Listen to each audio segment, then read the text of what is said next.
I'm going to get really vulnerable and really honest with you guys and share something that's a little bit embarrassing, because I just have a feeling that so many other women in midlife, and men too, are feeling exactly like I'm feeling and going through what I'm going through right now.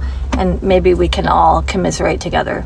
I have never been more lonely in my entire life. I'm 51 years old. I do not work outside the home, so I don't get to go to an office every day and see people. My husband works and then does catering on the side, so he's gone a lot. I have one kid left at home for another 2 months before she goes off to college, and she works and is with friends 99% of the time. The other 1%, she's in her room. My other 2 kids don't live at home anymore, and I don't. So biology plays a funny trick on men and women at mid-age. At middle age, there's sort of a swap chemically for the biology of a man and a woman. A man becomes, well, more feminine based on biology. His testosterone levels go down. But a woman, on the other hand, she actually becomes more masculine as she gets older. You could even see this in our demeanor, our character, behavior, even the way we look. Women actually begin looking more masculine as they get older, and it's part of the reason why they're not as attractive to men.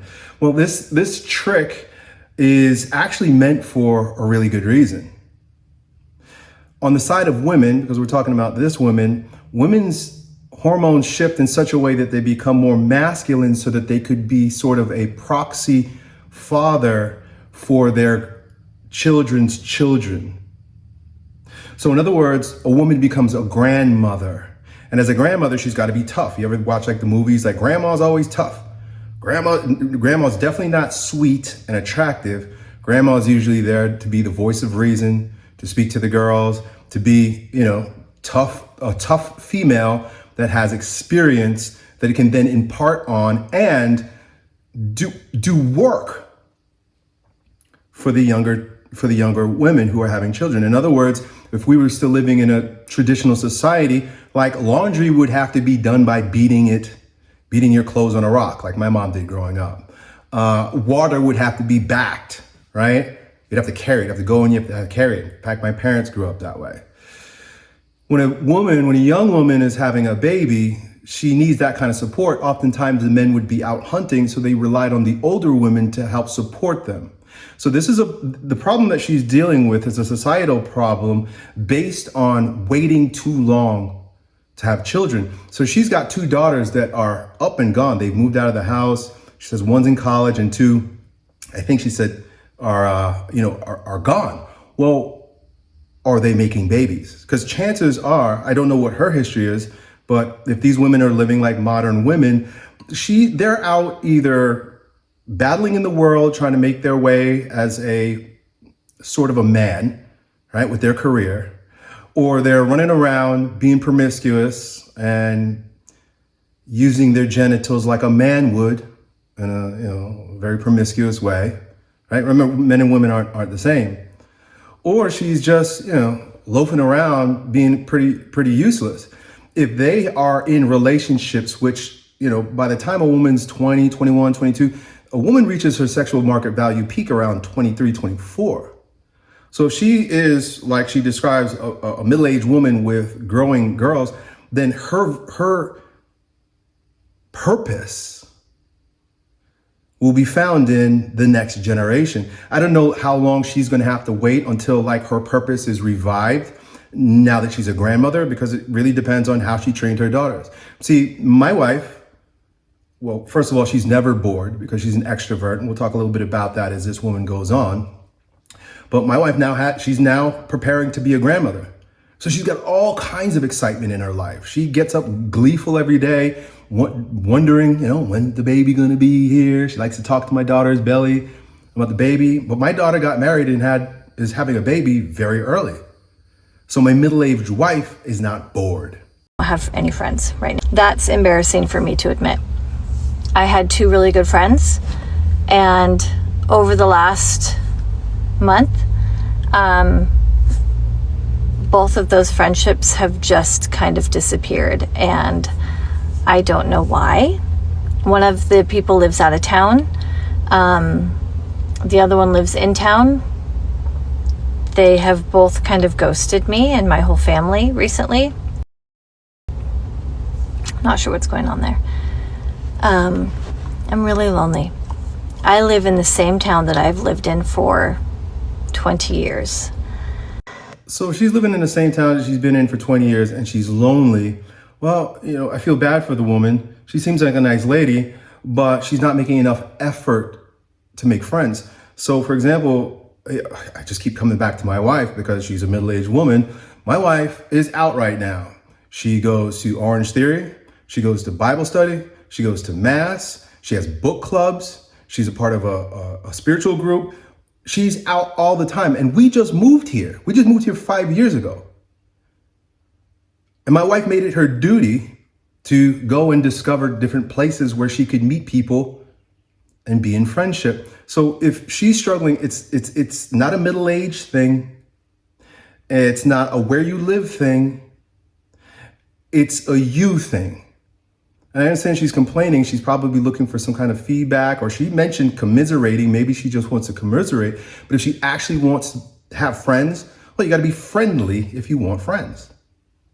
For the majority of that time, I had a very, very toxic and emotionally abusive friendship.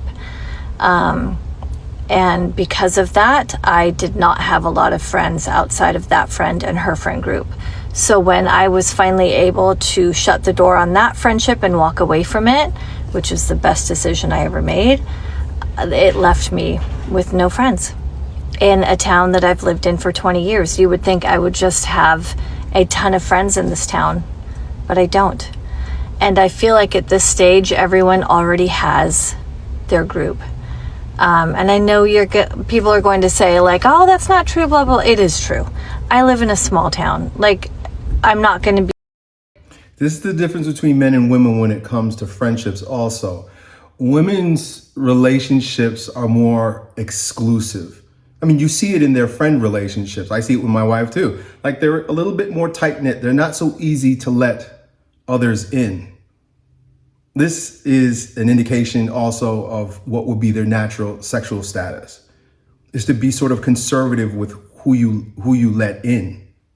So it's sort of a female thing, and I'm not sure it can change, but the contrast between a man who would be in this situation and a woman in this situation is that, like, men don't take our relationships are more surface, but they're more broad, they're more open. You know this because you see these memes on the internet where they'll show like half a screen where like the woman is like, well, Susie's been hanging out with us for the past 6 months, but I'm not really sure if she's ready to be a part of our group. And then on the other side, you'll see like two dudes talking, and he's like, hey, who's this guy? He's Bob. He bench presses 315 for reps. Come on in, buddy. Very surface, but very open, very broad, very willing. We were willing to give each other a chance. We don't have to vet for 6 months before we allow a man to be our buddy. Be able to break into any of these friend groups. I already know that. So I'm lonely. And I never thought at 51 that I would feel this lonely. And I'm really hoping that I don't have to spend the rest of my life as lonely as I feel right now. I've never been a person who's had a ton of friends, but I have never wanted friends more than I do now. But not just like the shallow friendships. I want true, like, emotional connection friends. Again, that's the difference between a man and a woman. Like, we actually enjoy and maybe prefer shallow relationships. We don't need to get so emotionally involved. I mean, there's a faction of men that do that. They're a little bit different. But most men, it doesn't need to go much deeper than like, hey, let's go lift. Hey, let's go play ball. Hey, let's go just have a conversation about something that we can actually take action on. Where women will get around and it's more heart sharing. It's more, this is what's going on in my heart. This is what I feel. They'll spill secrets. They'll talk about other people. It is definitely deeper. It's definitely deeper, but it's not better. And in fact, it may be worth just trying to have some casual friendships and see how they evolve rather than needing to jump into an instant blood bond with someone.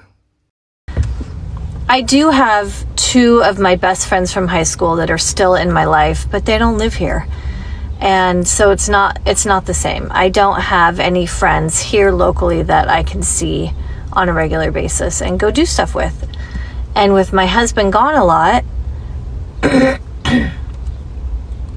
end up just being alone. And I do know that her husband being away, I tell you, like, I don't have it all figured out, but guarantee this guy is busting his ass to put his daughters through college. And I'm not sure that's the best use of his time. Now, your wife is at home lonely because you're breaking your ass to send your daughters off to be lunch meat at the university, where she's probably drinking, she's probably partying, she's sleeping around. Okay, she gets her grades, right? Maybe she gets her grades done, and maybe she's getting a high-powered internship lined up so she can get a job where she wears a lady's suit. But all that is just perpetuating the same problem. This is where we as men, like, feminism only exists because we allow it. But I think most guys just don't know. being alone and being lonely are two different things, and sometimes I love being alone. But lately I have found that for me, being alone means being lonely.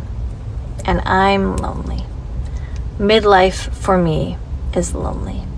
Can anybody relate? Oh, I feel so bad for this lady. She's pretty cute. She seems like she's a nice lady. She has just been given wrong information, and it's sad when you've built your entire life on a concept that doesn't serve you in the end. What a shame.